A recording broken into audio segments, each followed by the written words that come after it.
पर आप सभी का स्वागत है।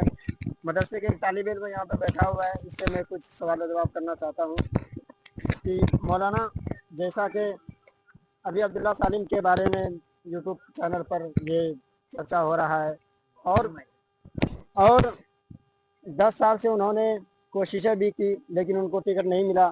इस नतीजे पर आकर उन्होंने एक दूसरा रास्ता इख्तियार कर लिया है। आप इसके बारे में कुछ कहना चाहते हैं? जी ज़रूर कहना चाहेंगे, क्योंकि अब्दुल्ला सालिम कमर चतुर्वेदी साहब दामद बरकातुहुल आलिया एक आलिम दीन भी है और पढ़े लिखे भी है और कानून से भी वाकिफ़ है बेशक। और वो बहुत कुछ जानते भी हैं। और उन्होंने एमआईएम पार्टी से 10 साल तकरीबन मेहनत किया है और जब कोई मेहनत करता है किसी के साथ तो उसका हक भी बनता है कि उन्हें टिकट दिया जाता, लेकिन उनको एन टाइम पे धोखा दिया गया, टिकट नहीं दिया गया। तो मैं तो यही कहना चाहूँगा, जो भी अब्दुल्ला सालिम कमर चतुर्वेदी साहब ने ये रास्ता इख्तियार किया है, उन्होंने अपनी कौम को आगे बढ़ाने के लिए किया है और वो सोच रहे किसी तरीके से हमारी कौम तरक्की करे और आगे बढ़े, इसलिए उन्होंने ये कदम उठाया है। मेरी तरफ से तो उन्होंने बहुत अच्छा किया है, लेकिन आप लोग किस नज़रिए से देखते हैं आप कमेंट बॉक्स में ज़रूर बताइए। लेकिन मैं भी और कुछ पूछना चाहता हूँ कि जैसे असदुद्दीन ओवैसी साहब, ये तो बड़े हैं, हम लोग उसको बड़े मानते भी है। हो सकता है वो इनको टिकट ना दिया हो कुछ मसलहत की वजह से, क्योंकि ये एक आलिम दीन भी है। हो सकता है लोगों का इनके ऊपर उंगली उठे, तो आप इसके बारे में कुछ वजाहत करें।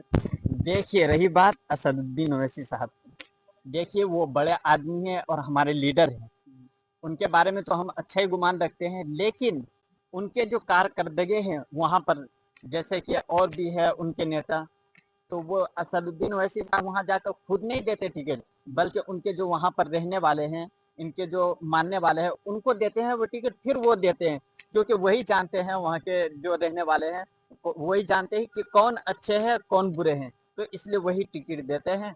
तो इसलिए असदुद्दीन ओवैसी साहब हमारे लीडर हैं और रहेंगे इंशाल्लाह, और वो हमारे नज़दीक अच्छे हैं। तो अख्तर ईमान साहब के ऊपर ही ज़्यादातर पर अभी उंगली उठ रहा है, तो इसमें असदुद्दीन ओवैसी का कोई हाथ है, या अख्तर ईमान साहब के बारे में लोगों ने उंगली उठा रहा है कि ये दलाली कर रहा है, पैसे लेकर दूसरों को टिकट दिया जा रहा है? शायद इस वजह से अब्दुल्ला सालिम को छोड़ दिया हो कि ये आलिम उलमा है और आलिम उलमा के पास हो सकता है ज़्यादा पैसा ना हो, इसलिए इसको ना दिया हो।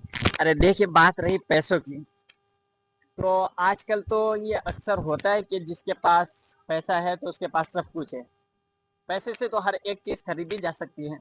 लेकिन देखिए, मदरसे में पढ़ाने वाले शायद कि ये सोचा होगा कि इनके पास पैसे नहीं है तो शायद इन्हें भी टिकट ना दिया जाए, क्योंकि इनके पास इतना पैसा है नहीं करोड़ों का जो इन्हें टिकट दिया जाए और ये पैसे दे सके हमें।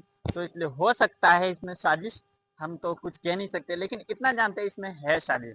चलो हम लोग अल्लाह से दुआ करते हैं कि अल्लाह ताला जो भी इन लोगों की मसलहत हो उन पर अल्लाह ताला सही रास्ते की रहनुमाई फरमाए। आमीन। और आप तमाम हजरात से भी दुआ की दरख्वास्त है कि उम्मत की खैर खाई फरमाए और उम्मत को सीधे राह दिखाए, और जो भी हमारा कायद हो, जो भी हमारा लीडर बने, अल्लाह ताला उनको सही रास्ते पर चलाने की तौफीक अता फरमाए।